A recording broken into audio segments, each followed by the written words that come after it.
Hello everybody and welcome back to Tech Tutorials, and in this video we are going to be learning how you can download GTA Vice City in PC. So with that being said, let's just jump right into it. First of all, head to your browser and there you're going to be simply typing GTA Vice City. So you can see we have that in here, and after we do that we are going to be simply heading over to this very first link which says Rockstar Games and Grand Theft Auto Vice City.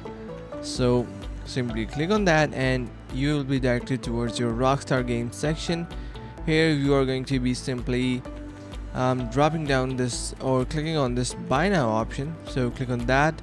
Just wait for a couple of seconds until it loads up. So you can see we have Grand Theft Auto Trilogy, and it is basically the definitive edition as well. So you can simply purchase this and you will get your GTA Vice City. So you can see we have that in here. You can simply click on this buy now option, and once you do you will be able to see that we have this option to sign in into Social Club. So let's say once you do sign up, you will be able to purchase the game and download it easily. So that's a pretty simple process. I really hope you found this video helpful. If you did so, make sure to subscribe to the channel, like the video and share with your friends. So thank you so much for watching.